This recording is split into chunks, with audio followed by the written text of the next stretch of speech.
Assalamualaikum warahmatullahi wabarakatuh. Jumpa lagi bersama saya di pelajaran Sejarah Indonesia kelas 10. Di tahun 2019 silam, kita mendengar sebuah pernyataan dari seorang artis Indonesia yang menyatakan kalau dia tidak memiliki darah Indonesia. Nah, pernyataan ini memicu banyak perdebatan di dunia maya tentang apa itu orang Indonesia. Dari situ akan muncul banyak pertanyaan-pertanyaan. Siapa orang Indonesia asli? Sebenarnya kalau tidak ada orang Indonesia asli seperti yang diakui oleh artis tersebut, siapa orang Indonesia sebenarnya? Lantas datang dari mana orang Indonesia atau nenek moyang kita dulu?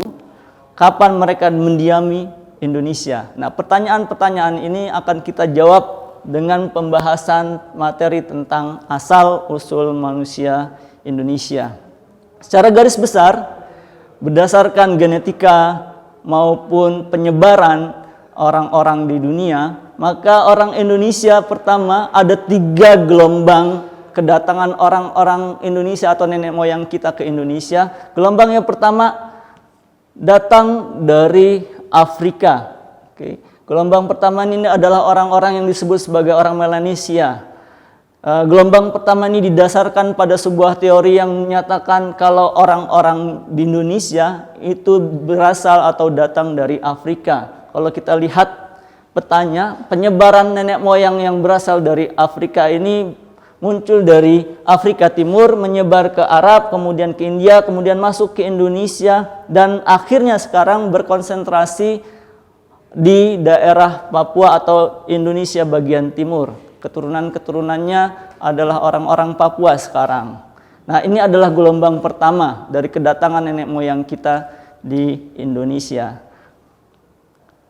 Gelombang yang kedua, ini gelombang yang datang dari utara Indonesia didasarkan pada teori out of Yunan atau teori out of Taiwan yang menyatakan kalau orang Indonesia atau nenek moyang Indonesia berasal datang dari Yunan maupun Taiwan. Ini adalah kelompok ras Mongoloid Melayu atau kita kenalnya disebut sebagai Austronesia. Nah, orang-orang Austronesia ini berpindah ke selatan masuk ke Nusantara dengan 2 jalur. Jalur semenanjung Melayu masuk ke Sumatera dan jalur Taiwan kemudian masuk ke Filipina dan masuk ke Sulawesi dan Papua. Dan sekarang orang-orang ini mempunyai keturunan menjadi suku-suku di Kalimantan seperti suku Dayak, suku Mentawai, suku Nias dan lain sebagainya yang menyebar sampai saat ini. Dan kita kenal orang-orang gelombang kedua ini selain sebagai orang Austronesia, kita juga menyebutnya sebagai Proto-Melayu dengan ciri-ciri fisik yang lebih lurus rambutnya dan lebih kuning kulitnya. Setelah itu ada gelombang ketiga yang datang ke Indonesia yang kita kenal sebagai Melayu Muda atau Deutero Melayu. Pada periode sekitar 300 tahun yang lalu mereka bermigrasi dari Cina Selatan. Bisa dilihat garis yang hijau dari Cina Selatan sampai ke semenanjung Melayu, masuk ke Sumatera dan juga Jawa. Dan akhirnya orang-orang ini adalah orang-orang yang mendominasi Indonesia sampai sekarang. Nah, dari ketiga gelombang kedatangan orang-orang yang merupakan nenek moyang kita, bisa kita simpulkan bahwa kita adalah keturunan orang-orang yang datang dari luar Indonesia. Jadi pernyataan seorang artis yang saya kemukakan di depan itu bisa jadi benar secara historis asal-muasal nenek moyang kita.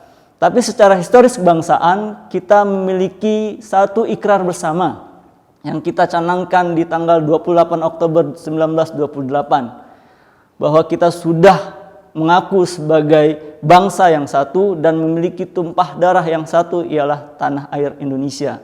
Maka kita semua yang berada di sini di Indonesia harus mengakui kalau kita berdarah Indonesia dan berbangsa Indonesia. Mungkin itu saja yang bisa saya sampaikan di pertemuan kali ini. Semoga bisa diambil manfaatnya. Tetap belajar di rumah, tetap di rumah, dan assalamualaikum warahmatullahi wabarakatuh.